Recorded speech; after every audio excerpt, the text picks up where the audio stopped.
Pagi, teman-teman. Saya Liming dari Java Property. Hari ini ada kelas BOP, Business Opportunity Presentation. Tema hari ini adalah Power of Four.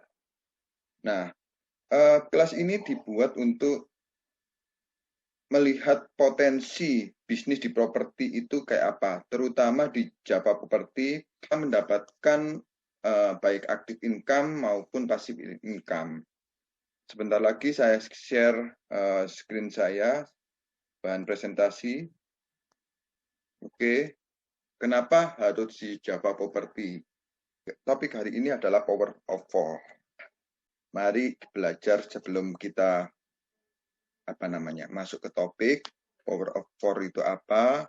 Maka ya kita belajar dari film kartun yaitu Brian and Sally. Brian dan Sally mengenyam pendidikan yang baik. Mereka bertemu dan akhirnya menikah. Mereka memiliki pekerjaan yang baik. Brian memiliki jabatan tinggi di sebuah perusahaan multinasional, berpenghasilan besar, mendapat fasilitas dari kantor berupa mobil dan rumah. Mereka sangat menikmati hidup. Sering nongkrong bersama di coffee shop sepulang kantor, nonton di bioskop, mampu membeli baju dan tas yang matching, dan pergi berlibur sesekali. Tapi kenyataan sebenarnya tidaklah demikian. Utang kartu kredit mereka terus menumpuk tak berujung. Setiap akhir bulan merasa kehabisan uang. Mereka memiliki barang-barang bagus, tetapi tabungan masa depan kacau balau. Brian dengan mudah membeli ini, tapi bukan ini. Tabungan 100 juta pun rasanya masih jauh sekali. Sudah kerja lebih dari 10 tahun, tapi belum sanggup membeli rumah sendiri. Masih tinggal di rumah milik kantor dan mengendarai mobil milik kantor. Tanpa disadari, keluarga ini menggali lubang kemiskinan. Keuangan mereka hanya cukup untuk membiayai kehidupan keluarga saat ini. Mereka harus terus bekerja untuk menghasilkan uang. Pertanyaan yang paling ditakutkan adalah bagaimana jika mereka sudah tua, kemampuan bekerja sudah menurun, atau salah satu anggota keluarga terdiagnosa penyakit serius yang membutuhkan biaya yang sangat besar. Apakah kehidupan Brian dan Sally mencerminkan kehidupan Anda? Apakah saat ini Anda memiliki penghasilan tetapi sebelum akhir bulan sudah merasa kehabisan uang? Memiliki hutang berkepanjangan yang tidak ada habisnya? Memiliki barang-barang bagus tetapi khawatir karena tidak punya tabungan? Memiliki hidup yang berkecukupan tetapi khawatir tidak mampu menyekolahkan anak-anak dengan baik? Memiliki rumah tinggal, tetapi berkemungkinan besar harus menjual rumah bagus ini karena tidak punya dana pensiun. Jika Anda menjawab ya pada salah satu saja pertanyaan tadi, saatnya untuk memperbaiki diri. Mau jadi seperti apa kita ini kalau ternyata kita sebetulnya hanya gaya dari luar saja? Mau hidup kropos seperti ini sampai kapan? Aha, mari kita mulai menabung. Nah, apakah menabung saja cukup? Berapa banyak yang bisa Anda sisihkan untuk ditabung setiap bulan? Mari kita ambil contoh. Anda berencana untuk memiliki rumah dan mobil. Katakanlah harga rumah 600 juta dan harga mobil 200 juta. Jika Anda mampu menabung 5 juta per bulan, Anda membutuhkan 13 tahun untuk mendapatkan angka 800 juta. Masalahnya, inflasi membuat harga rumah dan mobil melambung tinggi. 800 juta akan menjadi 2,7 miliar 13 tahun kemudian jika kita asumsikan rata-rata kenaikan barang 10% per tahun. Ini masih soal impian untuk membeli rumah dan mobil. Padahal masih banyak kebutuhan lain yang perlu dipersiapkan jika ingin hidup lebih baik. Bagaimana dengan persiapan dana hari tua? Agar di saat tua dan tidak sanggup bekerja lagi, Anda punya tabungan yang cukup untuk kebutuhan sehari-hari. Asuransi untuk keluarga? Dana pendidikan untuk anak-anak, dana tak terduga untuk keperluan dadakan jika dibutuhkan, seperti keluarga sakit, dan lain-lain. Artinya, Anda perlu lebih banyak uang untuk ditabung. Bayangkan jika satu bulan Anda hanya bisa menabung kurang dari 5 juta. Sudah jelas, jika langkah Anda hanyalah menabung, Anda seperti sedang menggali lubang kemiskinan. Hal utama yang perlu Anda lakukan adalah meningkatkan penghasilan Anda. Anda mungkin bertanya bagaimana saya bisa melakukan itu dengan segala kesibukan yang saya miliki sekarang. Apakah saya bisa tetap mencari income tambahan di luar sana tanpa mengganggu pekerjaan utama saya? Seandainya bisa, apa yang bisa saya kerjakan saat ini? Nah, langkah pertama yang perlu Anda lakukan saat ini adalah menghubungi teman yang menunjukkan video ini kepada Anda. Dia punya akses untuk jawaban dari pertanyaan Anda. Informasi, itu yang Anda butuhkan saat ini. Terbukalah, seperti parasut, pikiran hanya dapat bekerja saat terbuka. So, segera hubungi teman Anda dan dapatkan video informasi berikutnya.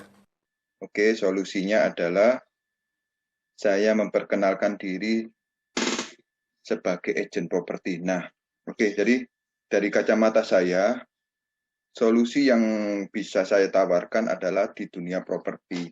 Kenapa kok dunia properti? Karena properti adalah dasar hidup manusia, kebutuhan dasar hidup manusia. Teori Maslow ada di posisi yang paling bawah, yaitu butuh shelter atau tempat tinggal. Karena manusia pada dasarnya harus bertempat tinggal tetap. Kita bisa melayani, baik itu sewa maupun jual.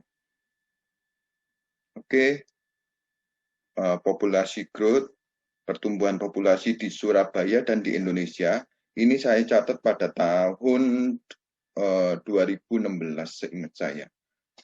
Populasi di area di Surabaya itu 374 km persegi, luas tanah itu tetap, tapi populasi bertambah terus. Tahun 2014 di Surabaya 2,8, di 2016 2,9. Jadi pertumbuhannya kurang lebih sekitar 3,4%. Cukup luas, cukup tinggi. Apalagi sekarang 2020. Kurang lebih sekitar 3, sekian seingat saya waktu saya googling. Nah, 3 juta lebih itu berpotensi menjadi pasar buat kita. Jumlah penduduk Surabaya. Ya, ini benar. 3095 juta. Pasar ini. Butuh tempat tinggal. Anggap aja jumlah penduduk itu dibagi 4, satu keluarga. Bisa dibayangkan, masih ada sekitar 1.200-an, 1.300-an. Nah, target market kita adalah orang hidup dan orang mati. Ini kata-kata yang aneh, bahwa kita bisa pasarkan lahan untuk orang mati. Itu bagi yang mau. Begitu kita melihat orang, kita melihat potensi pasar. Di properti itu salah satu adalah investasi, aset investasi. Nilainya selalu naik dari waktu ke waktu. Dalam waktu 1 dekade ini masih berpotensi naik terus. Itu di properti. Investasi keuntungan paling menguntungkan. Nah, kita melihat kompetisi, kita melihat kompetitor, pasar masih terbuka. Sebagai agen properti, jumlah penduduk tahun 2019 itu 2,9 agen properti pada saat itu kurang lebih 2.500. Nah, sekarang agen properti kurang lebih sekitar, kalau yang saya catat, itu 4.000 sekian yang aktif. Pasar ada 3 juta sekian. Berarti ini artinya bahwa satu agen properti itu melayani kurang lebih sekitar 1.000 orang. 1.000 orang dibagi 4 untuk keluarga. Kurang lebih sekitar 250 orang. Di agen properti adalah kita, karena pasar terbuka, semua kawan, semua lawan. Kita tidak terlalu gontok-gontokan dengan antar agen. Masih kompetitor itu masih sedikit bagi saya. Oke, faktor yang lainnya adalah kenapa kok di properti adalah faktor PHK. Apalagi posisi keadaan pandemi kayak gini. Banyak perusahaan yang hengkang, yang menutup usahanya karena tidak mampu beroperasi. Salah satu adalah klien saya sendiri. Dia punya pabrik roti, akhirnya ditutup.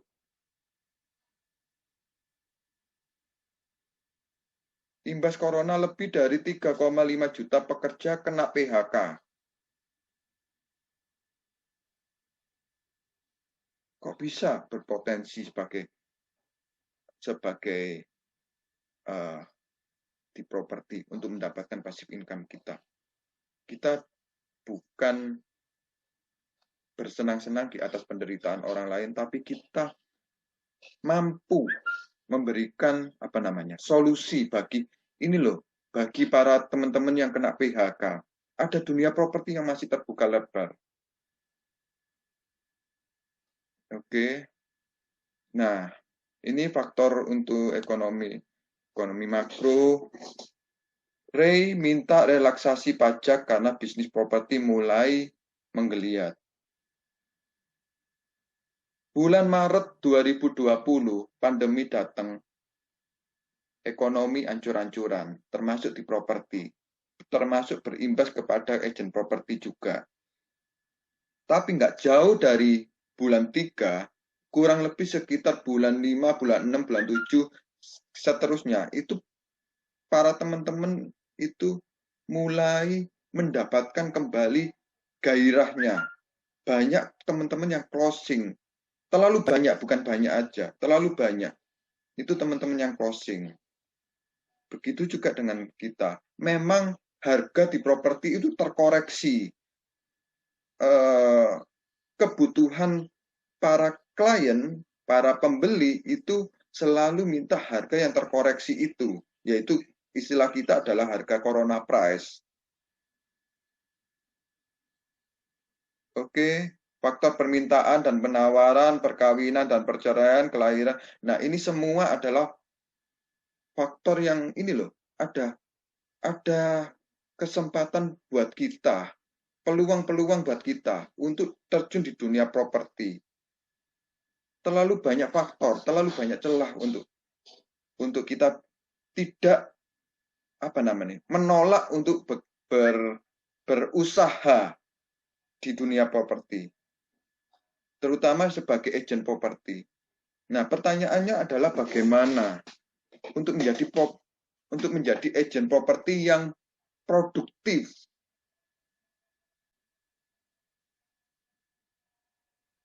Salah satu yang saya tawarkan ke teman-teman adalah ayo bergabung sebagai agen properti. Ayo bergabung sebagai agen Java Property. Kenapa kok harus Java Property? Everyone can be a property agent. Property agent itu adalah usaha yang unik. Kita bukan bilang bekerja, tapi kita usaha. Kita ini pengusaha. Karena di agent properti yang sepengetahuan saya, itu dari papa sampai super kaya itu ada di agent properti. Dari tidak sekolah sampai S3 itu ada di agent properti. Dari yang sangat muda sampai yang sangat tua itu ada di agent properti. Semua bisa jadi agent properti. Nggak ada kriteria nilai akademis. Nggak ada kriteria cantik atau tidaknya. Tidak ada kriteria gender, laki atau perempuan. Semua bisa jadi agent properti. Kita sudah tahu sendiri sudah. Kita nggak usah ngomong bahwa agent properti penghasilan ini berapa. Kita melihat dari pasar aja yang kita jualkan. Karena kita jual itu produk ratusan juta sampai puluhan M, bahkan ratusan M. Komisinya berapa? Dihitung aja. Saya ambil contoh di sini. Salah satu portal. Dijual harga 3,8 M. Coba dihitung aja. Kita jual 3,8 M. Komisi 2%. Berapa? 76 juta sudah. Untuk satu produk kita jual. Untuk satu listing kalau kita yang maksud. Untuk di agent property. Komisi puluhan juta sampai miliaran. Itu ada di agent property. Gak pakai kriteria akademis. Tidak harus jadi direktur untuk punya pendapatan puluhan juta. Tidak harus jadi pengusaha yang kita punya keluarkan modal. Karena modal utama di agent properti adalah diri kita sendiri.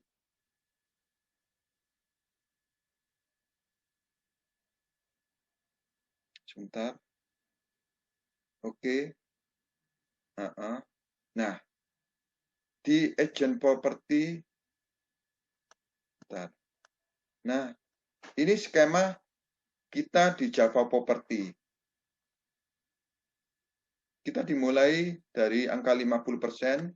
Kita ini apa namanya? Associate. Kita bekerja sama dengan kantor. Kita nggak bisa bekerja sendiri. Kita nggak bisa maksimal kalau kita jadi independen. Tapi harus ada hubungan kerjasama, baik antar kantor maupun diri kita sebagai associate. Skema komisi kita itu kayak gini, pembagiannya. Oke. Nah, ada off-riding, ada off-riding itu kita pecah jadi 3 level. Ada bagian kantor. Kantor harus mendapat bagian.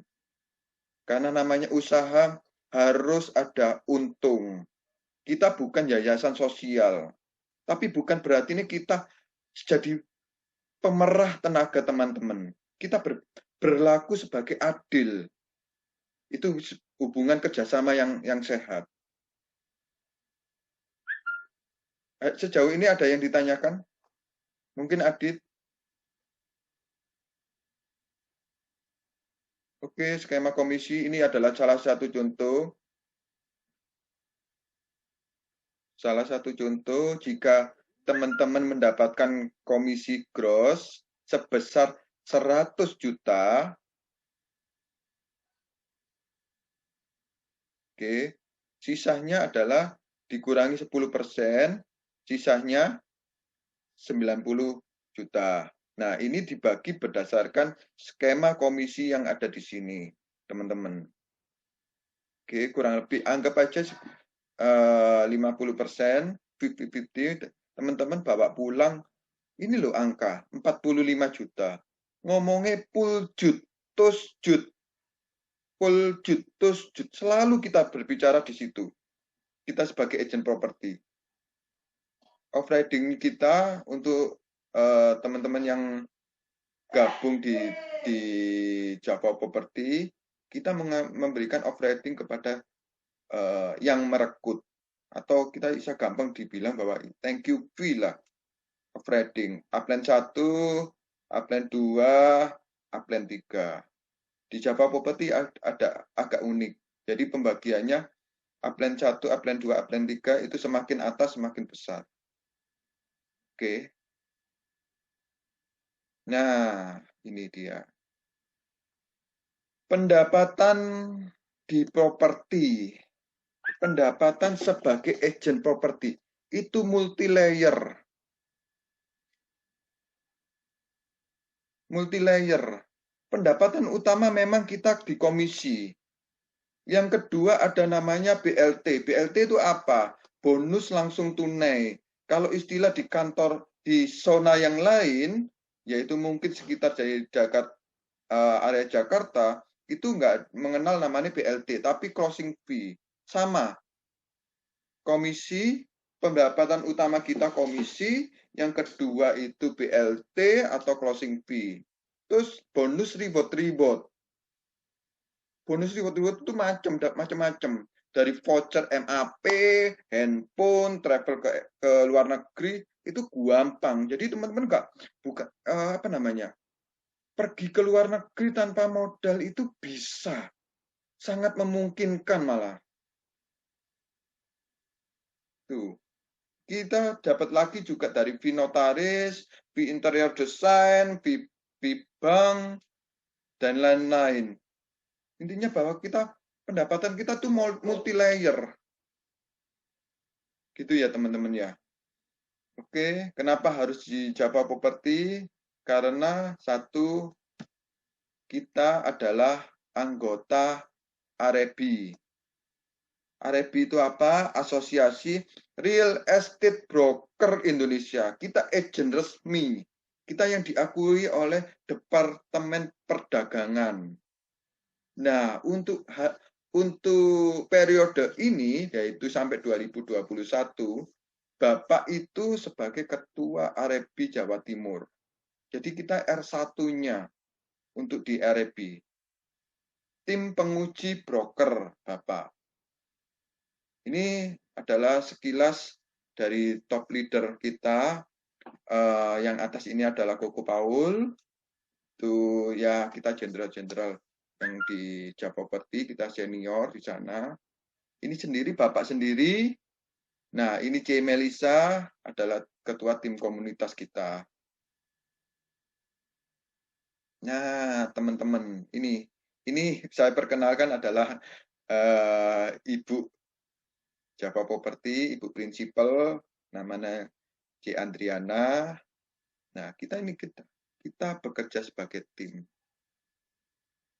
Di properti karena kita associate, tidak ada namanya bos-bosan. Bosi tidak ada di sini. Di dunia properti, di dunia agent properti tidak ada bosi. Tapi kita partner. Bagaimana menjadi partner yang baik? Itu ada di Java Property. Oke, nah ini aktivitas kita, bla bla bla. Cukup kita bukan cuma sekedar partner, kita adalah keluarga. Oke, ini yang penting. Karena salah satu motivasi kita kerja dan bergabung di Java Property itu apa? Adanya support system. Free banner, premium property portal, WA Blast, dan booth. Nah, saya sendiri sebagai programmer director untuk bagian software, ini kita selalu mengembangkan teknologi di bidang software untuk beradaptasi dengan pasar online yang terutama sekarang ini. SMS Blast, Telegram Bot, FB Blast, dan Ads. Ini teman-teman kita beri gratis. Gratis. Google Go Up, ini mata pelajaran saya. Bahan sharing saya adalah Google Go Up juga. Google Go Up, bagaimana kita bisa closing dengan memanfaatkan Google. Terkadang terlalu banyak orang yang tidak terpikirkan. Padahal HP yang sistem Android itu buatannya Google. Tapi kenapa kok sedikit sekali dimanfaatkan kita sebagai agent properti? Ini saya enggak. Sebentar lagi saya sharing tentang potensi bagaimana mendapat respon di Google. Salah satu Google Go Up adalah Google Map. Sebentar, saya share.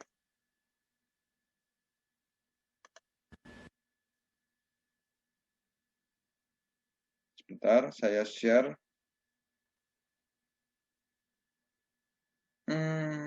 Nah, my visual. Oke. Saya mau share tentang sebentar. Nah, ini. Coba diamati ya. Saya ketik Gmap. Nah, kelihatan kan? Respon Gmap, bla bla bla bla bla bla. Nah, sampai sepanjang ini. Oke, teman-teman. Respon Gmap. Bahkan ada satu klien dari respon Gmap itu Cereta. Ini adalah klien yang paling berkesan buat saya dari Gmap.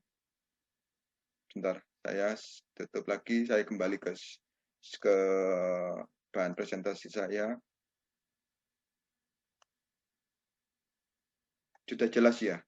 Jadi respon dari Gmap pun kita bisa closing. Google Calendar, Google Map, Google Business, Google AdSense, banyak sudah support sistem dari kita. free banner. Jadi kurang apa sudah, teman-teman, untuk gabung di Java Property? Ada OB untuk bagi yang nggak mampu pasang banner, ya bukan berarti ini harus dijagakan ya. Jadi agent property adalah kita harus sebisa mungkin belajar mandiri. Tetapi ada hal-hal tertentu atau situasi tertentu yang tidak memungkinkan. Ini loh, ada support dari kantor. Yang kita harapkan adalah, ayo, kita teman-teman juga melakukan yang sama, kita berikan support sistem kita, teman-teman melakukan A, kita melakukan A juga, teman-teman melakukan B, kita melakukan B juga, kita bekerja sama. Itu yang inti dari support system di Java Property. Oke, ada kelas online dan offline. Online dan offline, semisal hari ini, semisal hari Rabu, kelas online kita, kelas secondary kita, itu hari Rabu jam 6 malam. Karena saya sadar bahwa teman-teman itu sebagian besar itu adalah part-timer atau masih berkecimpung di dunia usaha yang lainnya. Jadi saya ambil kelas malam. Tapi ada kelas offline, ada coaching kelas, setiap saat datang ke kantor. Karena kantor adalah sumber ilmu. Banyak senior-senior ada di sana. Tanya apa aja. Kita bekerja sebagai tim. Leader-leader yang ada di Java Property itu humble. Seperti yang tertulis yang tadi.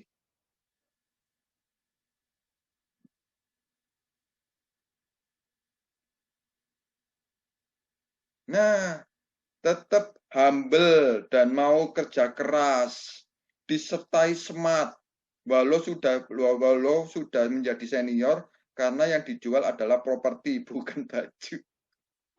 Itu quote-nya dari Ibu. Jelas ya? Dimentori oleh para praktisi dan deal closer handal. Di Java Property ada banyak, dan mereka tidak pelit ilmu. Tidak pelit. Percaya sama saya, tidak pelit. Tanya aja. Bahkan saya sendiri aja juga tanya saja, apa saja. Tak tunggu sampai jam 2 pagi. Setiap hari. Tanya apa aja tentang properti.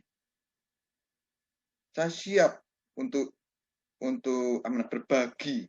Karena bagi saya adalah sharing is caring. Itu moto saya. Saya nggak mau dianggap bahwa saya ini pelit. Tidak.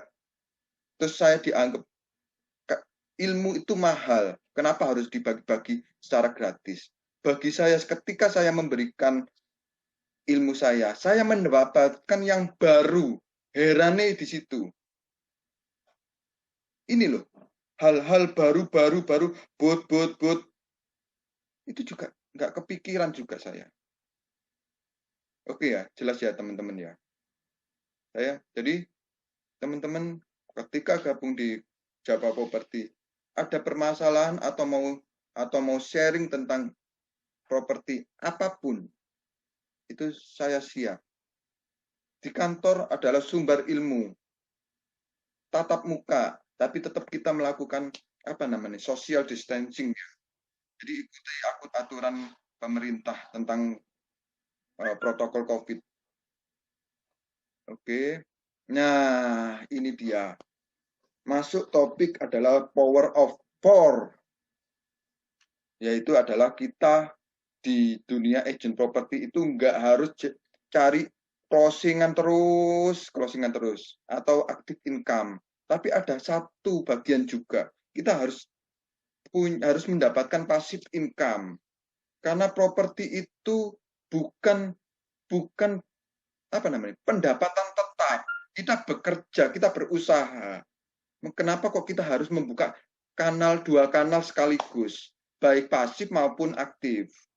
Kalau seandainya ketika kita tidak menghasilkan, tetapi ada pasif, ada kanal yang dari pasif, itu yang tetap mengalir ke kita sebagai sumber pendapatan. Di Java Property ada dua tim, yaitu tim rekrut dan tim sales. Karena kita sadar bahwa yang gabung di kita, mereka pasti berharapan untuk mendapatkan puluhan juta sampai ratusan juta. Kita sadar itu. Tapi karena mungkin ada faktor X yang yang selama dalam proses, yang tidak mungkin memungkinkan teman-teman itu menghasilkan untuk di posisi active income. Tetapi ternyata teman-teman ini jago rekrut. Ada dua tipe pekerja. Satu sales, jago sales, yang kedua jago rekrut. Kita nggak tahu, kita jalan aja semua nih. Dapat komisi puluhan juta, ya kamsyah. Dapat pasif income, jago rekrut, ya dimanfaatkan kemampuan kita.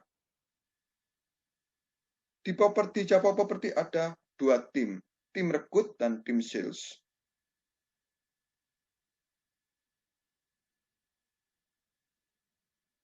Bentar. Oke. Nah, ilustrasi tim builder, kalau istilah saya adalah tim builder yang punya potensi pendapatan di bagian operating tadi, di layer tadi. Nah, saya masuk topik hari ini adalah top power of 4, adalah kekuatan dari 4. Kita melihat dari passive income, yaitu ini ilustrasinya. Anggap aja ini adalah kita. Saya, teman-teman, di bagian rekrut tim, teman-teman saya secara teori bekerjalah selama 2 bulan. Bulan pertama, rekrut 4 orang. Power of 4. Power of 4. Rekrut 4 orang. Bulan pertama. Udah kerja 2 bulan aja secara teori.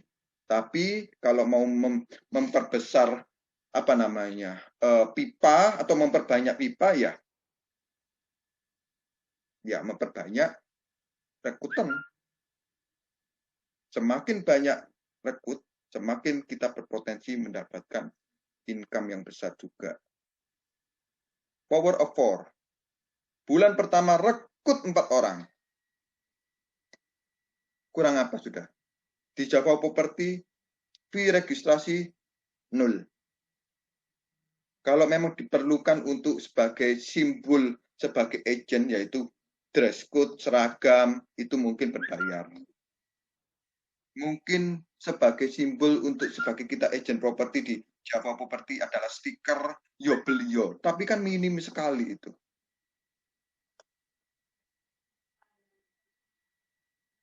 Ada yang ditanyakan kah?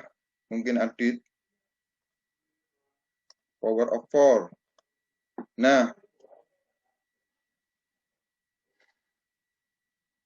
level yang pertama adalah 4 agent. Anggap aja seperti di basic training atau meeting kita pertama kali begitu gabung harus ngisi smart goal setting, dan anggap aja sudah teman-teman bergabung itu sudah menghasilkan dan closing sekitar 100 juta, maka potensi pendapatan adalah dari teman 4 ini 4.320. Power of 4. Nah, oke, bulan pertama rekrut 4 orang, bulan kedua Ajarono yang kita rekrut, setiap yang kita rekrut ini untuk merekrut 4 orang lagi. 4 kali 4 adalah 16. Berpotensi punya pendapatan segini. Dari level kedua aja, tadi kan sudah mendapatkan segini. Ini yang berpotensi berpendapatan 20 juta. Oke, jika mesin rekrutmen ini berjalan, yang level kedua merekrut 4 orang, artinya bahwa di level kedua kita berpotensi mendapatkan ini loh, masih ratusan juta. Jelas ya teman-teman ya. pendapatan segini, tambah segini, tambah segini. Ini pernah dapat. Sorry, di tim saya yang dulu, pendapatan 22 juta sudah dapat, yaitu almarhum Guntur. Di sini. Ini loh secara teori. Dia punya anggota 19 orang. Berpotensi punya pendapatan segini. Padahal di kantor saya, itu pembagiannya lebih kecil. Kalau di Java Property, semakin tinggi, semakin besar. Kalau di sini enggak. Kalau di kantor saya, 3-2-1. Kalau di Java Property, 3-4-5. Jelas ya teman-temannya. Ini loh, mesin rekrutmen ini kalau berjalan, passive income. Bagaimana mendidik teman-teman yang gabung ini jadi sales? Itu bagian kita, bagian kantor, bagian leader, bagian coach. Teman-teman cuma bertugas bekerja selama 2 bulan. Bulan pertama rekrut 4 orang, bulan kedua itu Ajarono yang teman-teman rekrut untuk merekrut 4 orang lagi. Jelas ya? Ini adalah film wajib juga di dunia properti, asuransi, multi level, network marketing.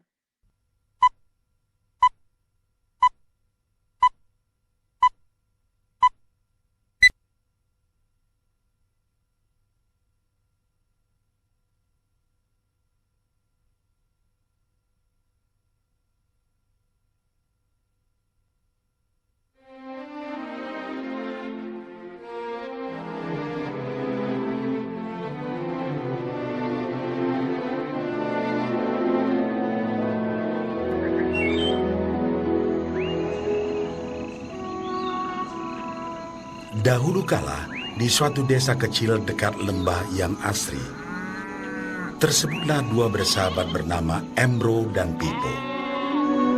Mereka adalah tipe pemuda yang berambisi untuk menjadi orang terkaya di desanya. Mereka kerap membicarakan impian dan ambisi mereka itu akan kekayaan, kehidupan, dan gaya hidup yang ingin mereka miliki nantinya.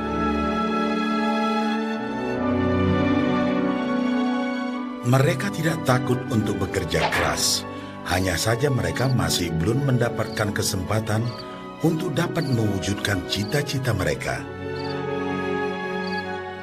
Tanpa putus asa, mereka terus mencari dan mencoba gagasan-gagasan baru untuk mendapatkan kesempatan tersebut.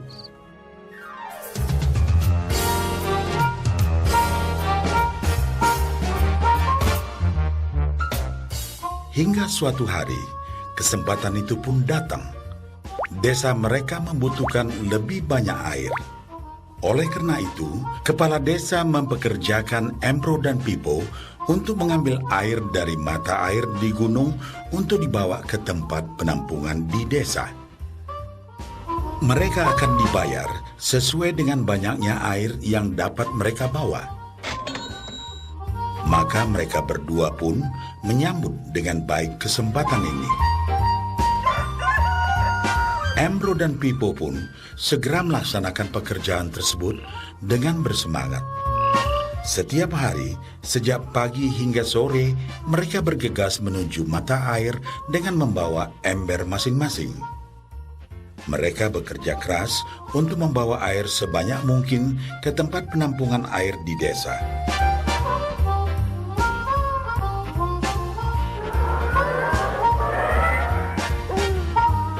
Menjelang sore hari, mereka pun pulang dengan membawa upah dari hasil jerih payah mereka hari itu. Embro merasa puas sekali dengan pekerjaannya itu dan besarnya upah yang ia dapatkan. Dia yakin bahwa dengan pekerjaannya ini, ia bisa segera mewujudkan cita-citanya. Bahkan untuk menambah penghasilannya, Embro membuat ember yang lebih besar agar dapat lebih banyak membawa air. Embro yakin dengan penghasilannya sebesar itu, tak lama lagi ia bisa segera membeli sapi dan memiliki gubuk baru yang ia idam-idamkan.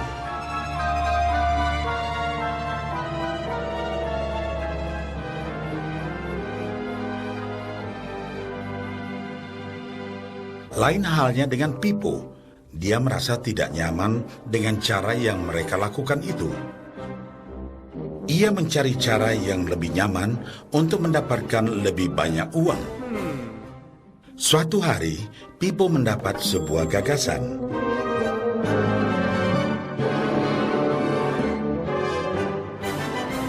Ia berniat membangun sebuah saluran pipa yang akan mengalirkan air dari mata air langsung ke tempat penampungan air di desa. Dengan saluran pipa tersebut, ia akan mendapat lebih banyak air tanpa perlu lagi membawa ember ke mata air. Ia sangat antusias dengan gagasannya ini.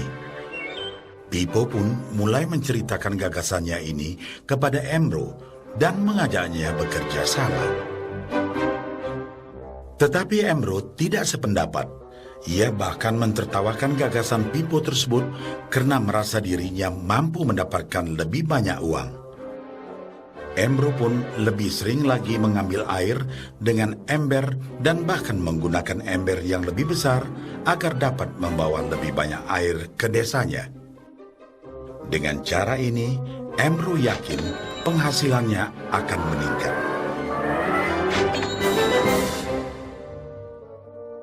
Pipo akhirnya memutuskan untuk mewujudkan sendiri gagasannya itu. Dia mengerti bahwa tidaklah mudah untuk membangun dan menyelesaikan saluran pipa tersebut. Dibutuhkan beberapa tahun untuk bisa menyelesaikan dan menikmati hasilnya. Namun tekadnya telah bulat. Ia pun tetap bekerja mengangkat air dengan ember setiap hari seperti biasa. Tetapi di akhir minggu dan setiap ada waktu luang, Pipo bekerja keras menggali tanah yang banyak berbatu untuk membangun saluran pipanya. Pada bulan-bulan pertama, hasilnya hampir tidak kelihatan. Orang-orang desa mulai banyak mentertawakan dan mencemooh Pipo. Mereka menjulukinya Pipo si manusia saluran pipa.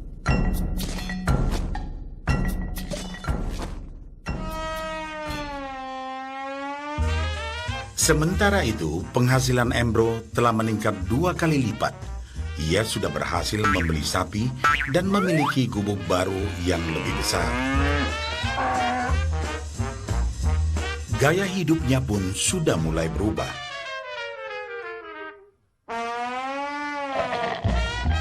Ia sering menghabiskan waktu sepulang kerja di bar, menikmati hasil jerih payahnya mengangkat ember. Namun, tanpa disadari, badan Embro kini mulai jadi bungkuk karena begitu beratnya ia harus mengangkat ember besar setiap hari. Raut mukanya pun terlihat kelelahan.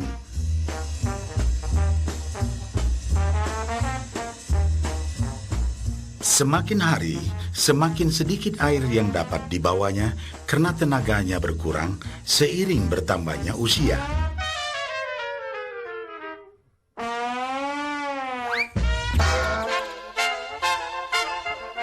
Bulan berganti bulan, tahun berganti tahun. Dan akhirnya, Pipo berhasil menyelesaikan saluran pipanya.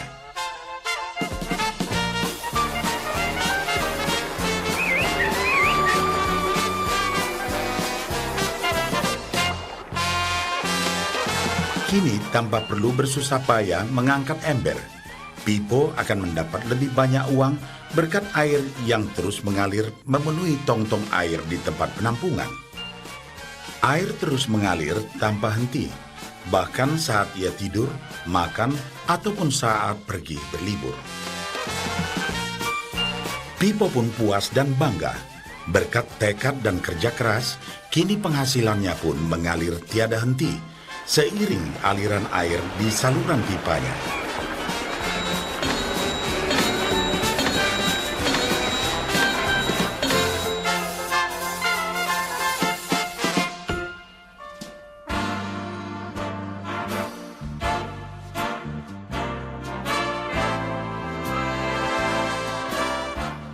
Setelah melihat cerita Embro dan Pipo, kita sadari bahwa cerita mereka menggambarkan kehidupan kita.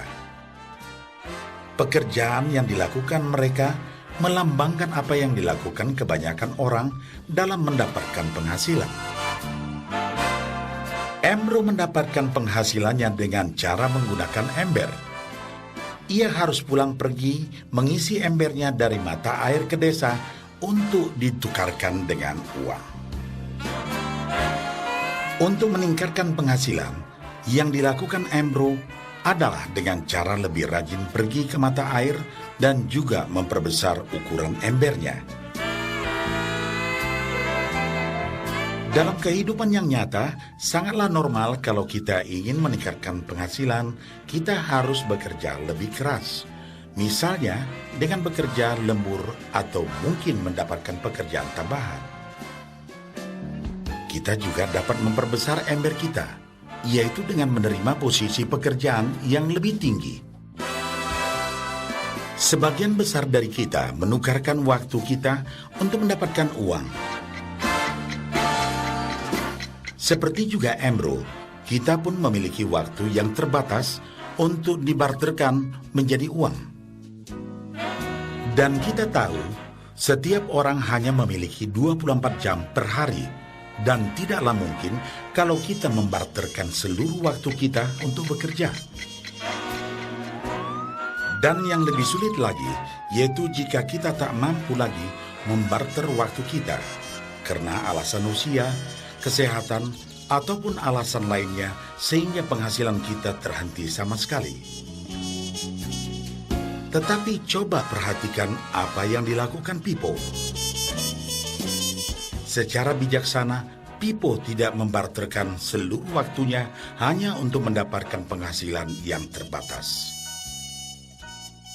Tetapi dia menggunakan sebagian waktu yang dimilikinya untuk membangun saluran pipa, karena dia tahu bahwa saluran pipa ini akan mendatangkan penghasilan yang berkesinambungan tanpa dia harus membarterkan seluruh waktunya. Dia tahu bahwa suatu hari nanti, mungkin karena alasan usia atau kesehatan, dia akan tidak dapat lagi membarterkan waktunya dengan uang.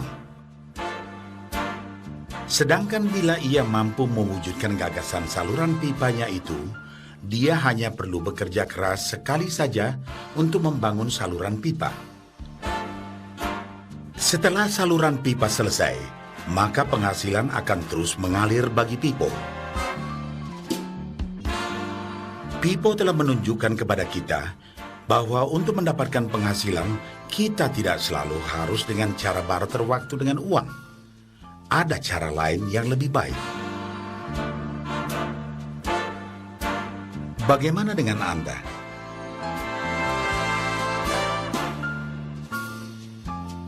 Apakah Anda masih seperti Embro yang membarterkan waktu Anda untuk mendapatkan penghasilan? Atau Anda ingin mengikuti jejak Pipo dengan mulai membangun saluran pipa untuk mendapatkan penghasilan yang berkesinambungan? Ada yang ditanyakan kah teman-teman? Ini loh di properti, kita berpotensi selain kita passive income maupun active income. Rekrut, Adit. Mungkin kamu jago direkrut, Adit. Kamu ajak teman-teman Adit ya. J. Shirley juga, Coach Stefan juga. Kita nggak tahu bahwa kita ini apakah kita ini jago sales, juga jago rekrut. Tapi kita lakukan. Oh iya, saya mau berbagi bahwa tentang, nah ini loh. Nih juga, ini support system kita. Ini kita kasih gratis. Terus habis itu,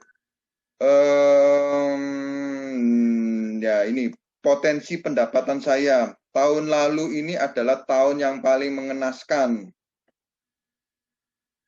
Tahun lalu adalah tahun yang paling mengenaskan. Sebentar. Saya mau tunjukkan bahwa ini loh di properti. Hasilnya juga Jut. Nah, ini dalam waktu 1 tahun kita pengusaha, kita bukan pekerja. Hitungan kita ini 1 tahunan. Tahun lalu adalah tahun mengenaskan. Saya cuma dapat 114 juta. Cuma jual 4 unit aja, saya nggak malu. 4 unit aja dapat 114 juta. Itu tahun lalu. Bagi. Ini loh, saya punya kontak. Di tim saya sampai sempat nulis status kayak gini.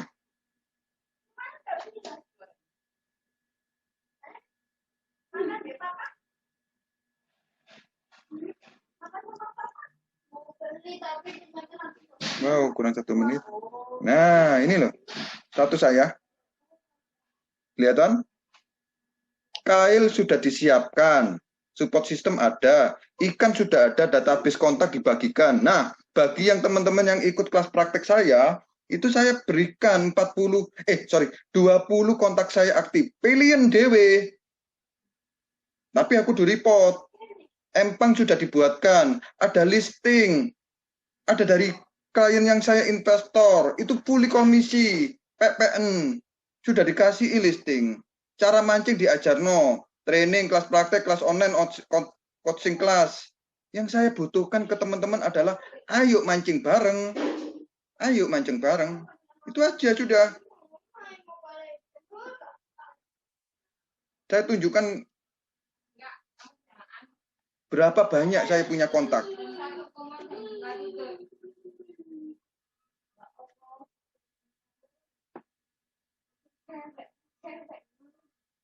Nah,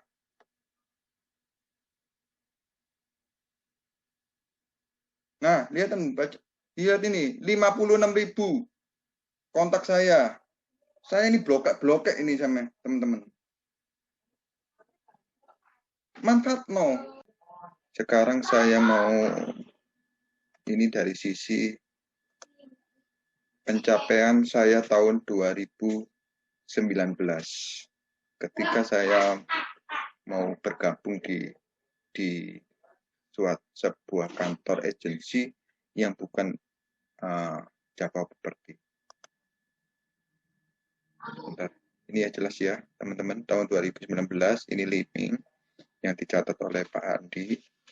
Sekian dulu teman-teman, ya saya Liming dari Java Property. Mungkin materi hari ini itu tersisa sedikit aja tentang lihat film kartun aja lagi.